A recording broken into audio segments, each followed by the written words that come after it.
ఈరోజు తెల్లవారుజామున ముక్తల్ మున్సిపల్ అభ్యర్థి మహాదేవ్ గారు ఆత్మహత్య చేసుకోవడం బాధాకరం.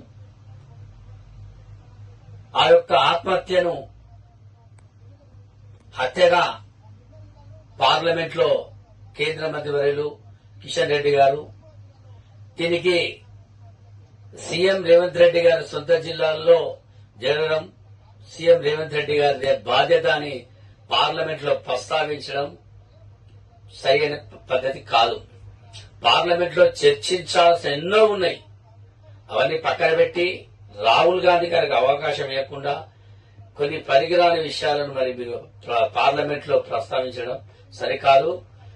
మరి అదే కాక రాజకీయ కోణంలో ఆ ఆత్మహత్యను రాజకీయం కోణంలో చూడొద్దని, హత్య రాజకీయాలు చేయొద్దని, రేపు జరిగే ఎలక్షన్లో 116 మున్సిపాలిటీలు 7 కార్పొరేషన్లో కాంగ్రెస్ విజయం సాధిస్తుంది అని ఏదో ఒక రాజకీయ పరంగా ఈ యొక్క ఎలక్షన్స్ ను క్యాన్సిల్ చేసే విధంగా మరి బీజేపీ నాయకులు డీకే అన్న గారు, కిషన్ రెడ్డి గారు ఆలోచనతోని మరి డీజీపీ ఆఫీస్ కూడా ముందు ధర్నా చేయించారు.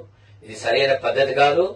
అక్కడ గెలుపు ఖాయం. మహబూబ్నగర్ జిల్లా క్లీన్ స్వీప్ అని తెలుసుకొని మరి ఈ యొక్క కావాలని ఒక బురద జల్లే కార్యక్రమం చేస్తున్నారు.